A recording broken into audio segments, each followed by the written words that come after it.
শুভ বিকাল বন্ধুরা, আমি মঙ্গলি চলে আসলাম আরও একটা ব্লগ নিয়ে তোমাদের সামনে। তো আমি শুয়ে আছি, মেয়েকে নিয়ে শুয়েছিলাম।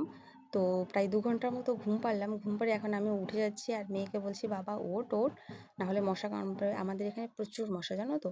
তো দেখো, উঠেই দেখি 5টা বাজে, আর 5টার সময় এত সুন্দর ঝাঁ চকচকে রোদ্দুর, বেশ ভালোই লাগলো। যাই হোক, ঘুমটাও পুরো হলো, এখন কাজকামও ভালো হবে। তো যাই হোক, এই দেখো গরুটাকে ঘাস দিলাম। তো ও হচ্ছে, ও মানে খুব ডাকছিল। আমি যখন শুয়েছিলাম না, খুব ডাকছিল। ও হচ্ছে খিদা পাইছে, আর ওকে খেতে না দিলে ও ডাকবেই। তো ওকে ঘাস দেওয়ার পরে ভাবলাম চলো এখন বিকালের কাজগুলো সেরে নিই। তো দেখো, কোনো কাজ ছাড়া হয়নি, আর এখন আমি কাজটা শুরু করছি, চলো। তো সবার প্রথমে আমি ঘরটা ঝাড় দিয়ে নিচ্ছি, দেখো। আর আমাদের ঘরে সেরকমভাবে কিন্তু আমি যত্ন রাখতে পারি না, যেহেতু আমার বাচ্চারা আছে। আর সত্যি বলতে, বাচ্চারা তো নোংরা করে ঠিকই, কিন্তু আমি না অত শাসন করি না, কেননা ওদের এইটাই তো সময় খেলার। আমি কোনো কোনো সময় বেশি জল কাদাতে খেললে রাগ করি, মানে খালি পায়ে বারান্দায় উঠে চলে আসে, এই জন্য এত ধুলো। কিন্তু আমার ভাবি, তো ওরা যদি এখন না খেলবে না তো কখন খেলবে বলো তো। তো সেই জন্য আমার ঘরে ধুলো একটু বেশি হয়। তারপরে এই যে গরুর চারিটা পরিষ্কার করে দিচ্ছি, ঘাস দেওয়া হয়েছিল তো সেই জন্য মাটিও আছে, কারণ আমি এখন রান্না খাবার দেবো। তো দেখো, চারিটা পরিষ্কার করে আমি এখন রান্না খাবার আনতে যাচ্ছি। রান্না খাবার বলতে শুধু আটা রান্না করি। আগে তো ভুট্টা ছিল, তাও ভুট্টা রান্না করে দিতাম গুঁড়ার সঙ্গে। এখন বর্তমান গুঁড়াও নেই, আর ভুট্টার গুঁড়োও নেই। তো সেই জন্য না আমি শুধু এই কন্ট্রোল থেকে যে আটাগুলো পাই, সেই আটাগুলো ওকে 1 প্যাকেট 2 দিন কি 3 দিন এইভাবে রান্না করে করে খাওয়াই।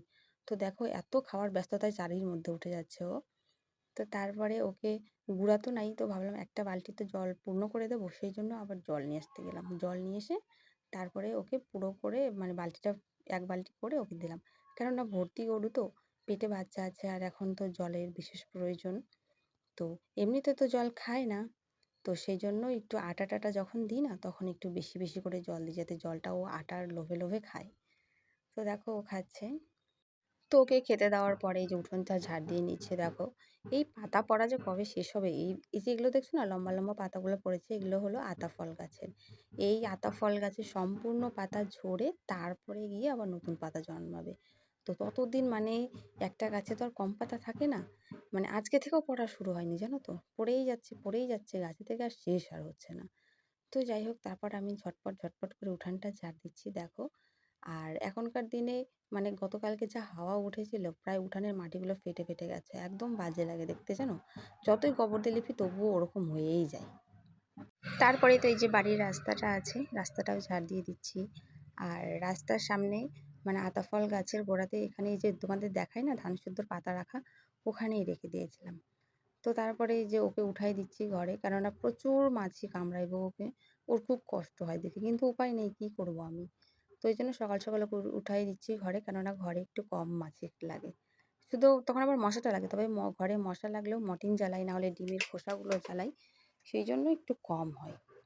তারপরে এই যে গরুর গোড়াটা একটু পরিষ্কার করে নিচ্ছে, কেননা এখন ঝাড় দিয়ে রাখলেই ভালো হবে, তাহলে সকালবেলা আর এত কষ্ট হবে না ঝাড় দিতে। তো বন্ধুরা, তারপর আমি গরুর গোড়াটা ঝাড় দিচ্ছিলাম, আর ঝাড় দিতে দিতে জানো তো, ঝাঁটাটা খুলে যাচ্ছিল।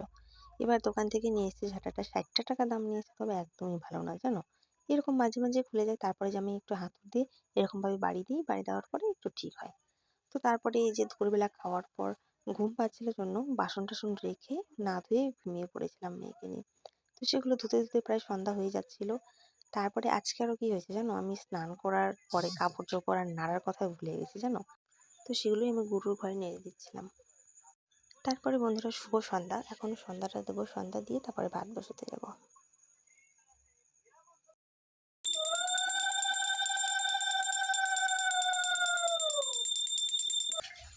তারপরে এই যে এখন আমি চাল ধুয়ে দিচ্ছি, ভাত বসাবো। উনুনটা ধরানো হয়ে গেল, দেখো।